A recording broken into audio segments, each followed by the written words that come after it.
Hello friends, I'm back again.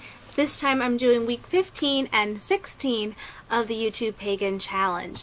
And the reason I put these 2 weeks together is because, as you might have noticed, the themes are pretty much the same. Starting off with last week's topic on the 14th week, which was how do I feel about magic, or what does it mean to me, we're moving along in that same direction. So I felt that it was right to put them together because obviously I didn't get them done in time, so I might as well hurry it up and condense it into one video, which hopefully won't be as long as the last one, which I blathered on and on and on about my feelings about magic. But this one I think is going to be a little bit shorter because I guess I don't have a lot of detail to put to what I want to say. I don't think I need to. I might do more videos later on. I've got a whole pad written down of ideas on these topics that I'll probably do longer videos on if I need to get thoughts out then later on, or who knows. But anyway, the two questions are, for week 15, do you perform spells on a regular basis? Well, yes and no. And I say yes and no because my idea of what a spell is seems to be a little different than some others' ideas of what a spell is. Now for me, a spell doesn't always have to be constantly going on. I'm not always actively doing something. But I do a lot of spell work, which instead of meaning that I'm doing a spell, currently constantly doing something, it more likely means for myself that I'm doing work for a spell.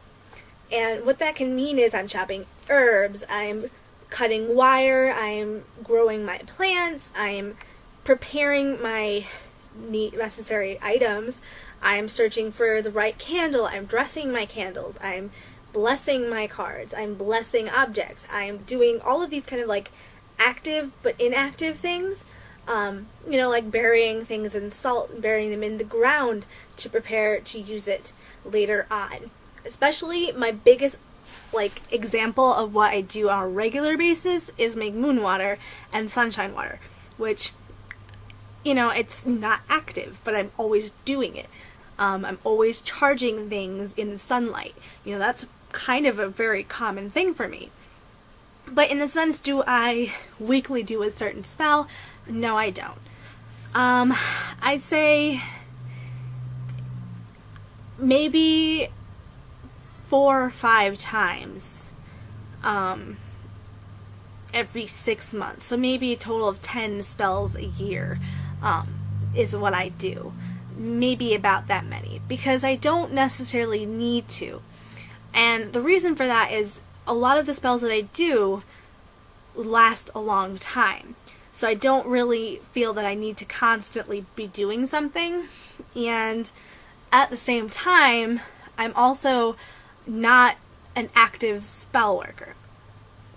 And that means for me mostly because I don't need to. A lot of witches out there have a lot more things that they need to work on and that they are looking for. But I don't necessarily right now.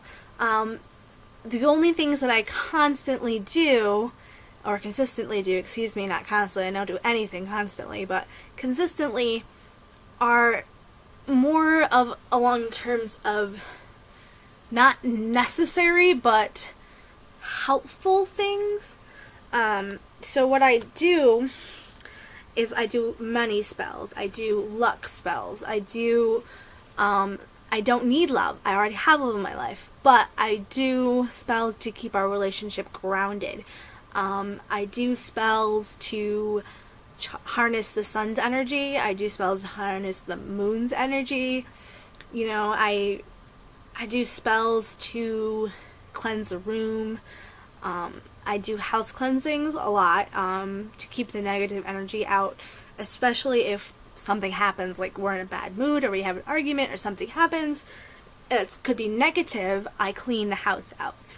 And one of the ways I do that is not necessarily always with a spell. Sometimes the strongest cleansing spell is literally to just clean your house, because you can vacuum up that energy. You can sweep away the sorrow. You can dust away the dirt.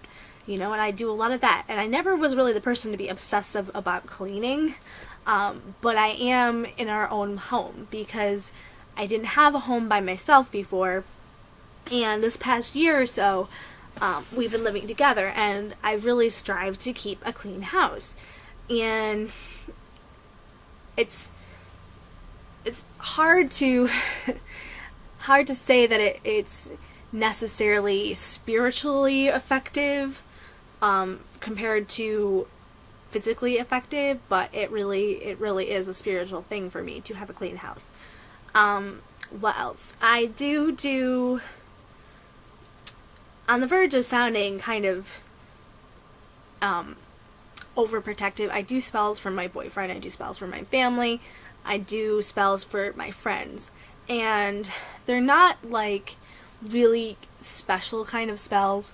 It's usually just a protection spell. I'll make things to protect my boyfriend. I make, in fact, I'm going to do a couple videos on some puppets and little packages and spell bags that I make that I can just put in my boyfriend's pocket, or he can keep it in his wallet, because he suffers from depression and anxiety. And he's got, things that he needs to work on, and so do I. So I make things for that. And they're actively working without me actively doing anything. But I do spend most of my time, as far as doing witchy spell work stuff, just making things. And preparing to make spells. And a lot of that is taking care of my herb garden.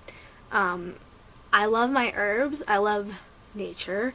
I've talked about it a lot, and the one thing I wish I could do is have this giant garden in my backyard, but we don't have a backyard space in our apartment that we can use for that. So all I have is like little tiny herb gardens. I've got like little container plants that I love.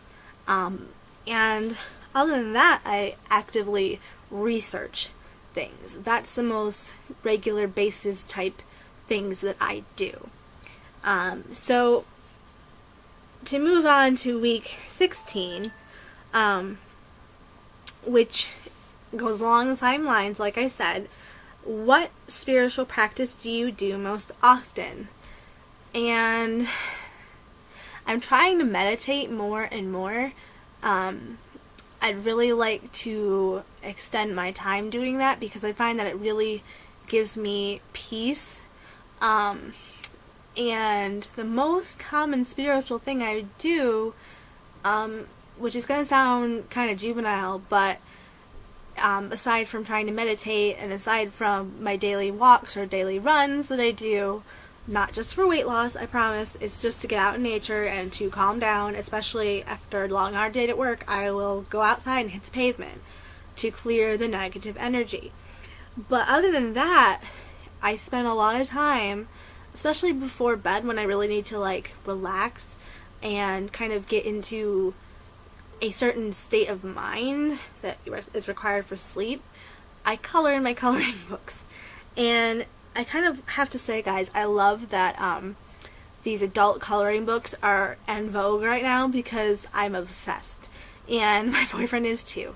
And I stated earlier in another video that one of the many coloring books I have actually has, mandalas and Celtic knots and things like that.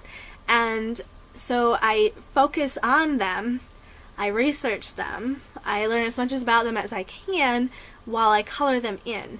And other than that, right now, it's most common spiritual practice I really do, other than those things, is research, which doesn't necessarily sound spiritual, but it really is, because I'm constantly evolving in what I believe in, and I'm constantly changing where my path is going. So I get books all the time that I can get my hands on. I read constantly. I love watching YouTube videos. Hello, that's why I'm on YouTube. But it's research, and it's just taking the time to look into my path and to study what others are thinking, what others are saying, so that I can grow spiritually. Now, a lot of people do yoga, lots of us do meditation, but I will say also that thing I am most excited to tell you guys is that I've recently got into crystals. Now, it's not a new thing for me, but it's never been something that I really work on. But one of my friends just recently introduced me to this really great rock store, crystal store that is really only about like an hour away. And so I've been kind of researching them from there, and I just got a couple new books that I'm going to do a haul video in the next couple of days as well, to show you what I've been actually working on. And I'd like to really get into crystal healing, but also I've always used crystals for my spell work and for when I meditate, and I'm learning more and more that there are so many different kinds that you can use for specific things, to the point that even my boyfriend is getting into it. So I'll leave it there, guys. I've really liked the last 2-3 weeks worth of questions. I just wish that I hadn't deleted my videos on them, because I had some really good thoughts on them, and I was all excited to post them. I had them done ahead of time so they would have been on time, but then as soon as I found out that they were gone, I kind of got discouraged. And like I said, I'm going to do a video on that and talk about why I kind of stepped back after that happened, and I actually learned a lot from that. So I'll be catching you guys later. Have a blessed day.